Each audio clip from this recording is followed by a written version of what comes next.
ಇಡ್ಲಿ, ಹಸಿರು ಬಟಾಣಿ, ಕಲ್ಲಂಗಡಿ ಹೀಗೆ ಒಂದೊಂದೇ ಆಹಾರ ಪದಾರ್ಥಗಳ ಬಗ್ಗೆ ಕಳವಳ ಉಂಟಾಗಿತ್ತು. ಇದೀಗ ಆರೋಗ್ಯ ಇಲಾಖೆಯ ಪರೀಕ್ಷಾ ವರದಿಗಳಲ್ಲಿ ಇನ್ನೂ ಕೆಲ ಪದಾರ್ಥಗಳ ಬಗ್ಗೆ ಬೆಚ್ಚಿ ಬೀಳಿಸುವ ಅಂಶ ಬಯಲಾಗ್ತಿದೆ. ಹೋಳಿಗೆಯನ್ನು ತಯಾರು ಮಾಡೋದಕ್ಕೆ ಪ್ಲಾಸ್ಟಿಕ್ಗಳನ್ನು ಬಳಕೆ ಮಾಡ್ತಾರೆ ಅನ್ನೋಂಥ ಆರೋಪದಡಿ ಆಹಾರ ಇಲಾಖೆ ಸಾಕಷ್ಟು ಕಡೆ ದಾಳಿಯನ್ನು ಮಾಡಿ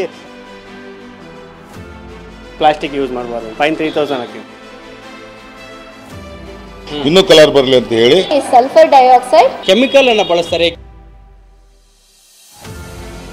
ಯುಗಾದಿಯ ಹೋಳಿಗೆ ಆಗಿರ್ಲಿ, ದೀಪಾವಳಿಯ ಸಿಹಿಯೇ ಇರ್ಲಿ, ಸಿಹಿಗಾಗಿ ಬೆಲ್ಲ ಇರ್ಲೇಬೇಕು. ಇದೇ ಬಂಗಾರ ಬಣ್ಣದ ಬೆಲ್ಲದ ನಿಜ ಬಣ್ಣ ಬಯಲಾಗಿದೆ.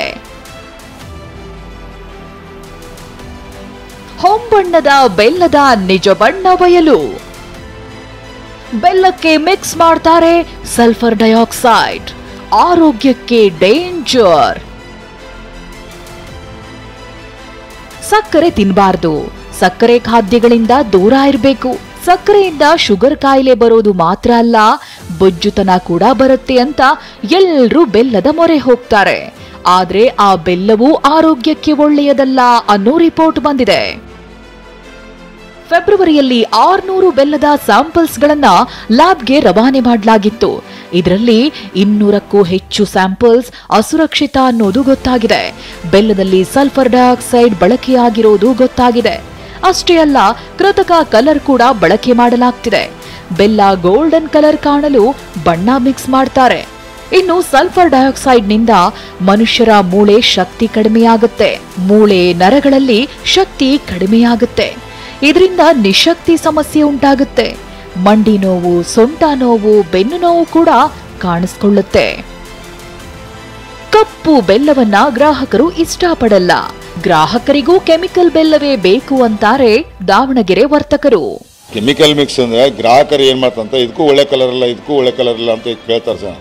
ಹಂಗಾಗಿ ಏನ್ ಮಾಡ್ತಾರೆ ಅಂದ್ರೆ ಸಕ್ಕರೆ ಮಿಕ್ಸ್ ಮಾಡಿ, ಕೆಲವರು ಬಣ್ಣ ಮಿಕ್ಸ್ ಮಾಡಿ ತರ್ತಾರೆ. ಅಷ್ಟ್ಬಿಟ್ರೆ ಬೇರೆ ಏನು ದುರುದ್ದೇಶದಿಂದ ವ್ಯಾಪಾರ ಮಾಡೋಕಂತ ಅವ್ರಿಗೂ ಇಲ್ಲ.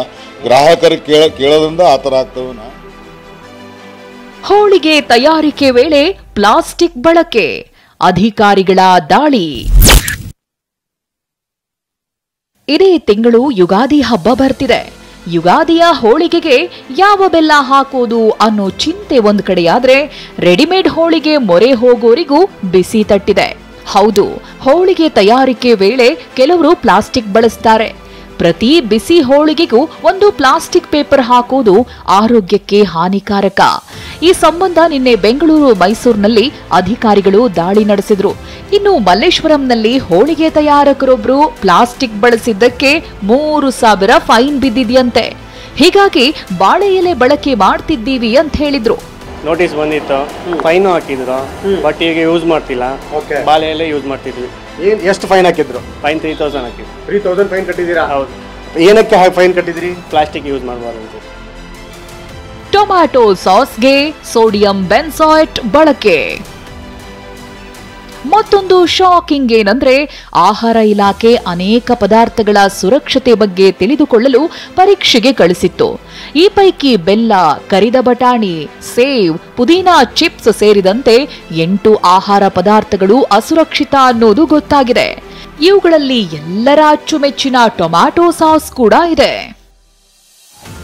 ಫೆಬ್ರವರಿಯಲ್ಲಿ ಟೊಮ್ಯಾಟೊ ಸಾಸ್ನ 54 ಸ್ಯಾಂಪಲ್ಸ್ ಅನ್ನ ಲ್ಯಾಬ್ಗೆ ರವಾನಿಸಿ ಪರೀಕ್ಷಿಸಿದ್ರು. ಅದರ ವರದಿ ಬಂದಿದ್ದು ಅದು ಕೂಡ ಅಸುರಕ್ಷಿತವಾಗಿದೆ. ಸಾಸ್ನಲ್ಲಿ ಸೋಡಿಯಂ ಬೆನ್ಸಾಯ್ಟ್ ಬಳಸ್ತಾರೆ. ಈ ಸೋಡಿಯಂ ಬೆನ್ಸಾಯ್ಟ್ ಅನ್ನೋದು ಉಪ್ಪಿನ ಪ್ರಮಾಣವನ್ನ ಹೆಚ್ಚಿಸುತ್ತೆ. ಸಾಸ್ ಬ್ರೈಟ್ ಹಾಗೂ ರೆಡ್ ಆಗಿ ಕಾಣಿಸಲು ಕೃತಕ ಬಣ್ಣ ಬಳಕೆ ಮಾಡ್ತಾರೆ. ಈ ರಾಸಾಯನಿಕ ಬಳಕೆಯಿಂದ ಜನರ ಆರೋಗ್ಯಕ್ಕೆ ಸಮಸ್ಯೆಯಾಗಲಿದೆ. ಮಕ್ಕಳಲ್ಲಿ ತಾಳ್ಮೆ, ಶಾಂತಿ ಮನಸ್ಥಿತಿ ಕಡಿಮೆಯಾಗುತ್ತೆ ಅಂತಾರೆ ತಜ್ಞರು. ಸೋಡಿಯಂ ಅಂದ್ರೆ ಉಪ್ಪು ಅಂದ್ರೆ ಬ್ಲಡ್ ಪ್ರೆಷರ್ಗೆ ಕಾರಣ ಆಗುತ್ತೆ. ಈ ಬ್ಲಡ್ ಪ್ರೆಷರ್ ಹೆಚ್ಚಾಗ್ತಾ ಇದ್ದಂಗೆ ಮಕ್ಕಳಲ್ಲಿ ಅದನ್ನ ತಿನ್ಬೇಕು ಅಂತ ಆಸಕ್ತಿ ಹೆಚ್ಚಾಗ್ತಾ ಹೋಗುತ್ತೆ. ಮತ್ತೆ ನಿಶಕ್ತಿ ಉಂಟಾಗುತ್ತೆ. ಅಷ್ಟೇ ಅಲ್ಲ, ಬ್ಲಡ್ ಪ್ರೆಷರ್ ಏರುಪೇರು ಆದಾಗ ಮಕ್ಕಳಲ್ಲಿ ತಾಳ್ಮೆ ಕಳ್ಕೊಂತಾರೆ. ಸಕ್ಕರೆಗಿಂತ ಬೆಲ್ಲ ಆರೋಗ್ಯಕ್ಕೆ ಒಳ್ಳೆಯದು ಅಂತಾರೆ. ಆದ್ರೆ ಅದೇ ಬೆಲ್ಲ ಕೃತಕ ಬಣ್ಣದಿಂದ ಆರೋಗ್ಯಕ್ಕೆ ಕಹಿಯಾಗ್ತಿದೆ. ಇನ್ನು ಸಾಸ್ ಕೂಡ ಡೇಂಜರ್ ಅನ್ನೋದು ಗೊತ್ತಾಗಿದ್ದು ಜನ ಇವುಗಳ ಬಳಕೆ ಬಗ್ಗೆ ಗಮನ ಹರಿಸಬೇಕಿದೆ. ವಿನಯ್ ಕುಮಾರ್ ಕಾಶಪ್ಪನವರ್, TV9 ಬೆಂಗಳೂರು.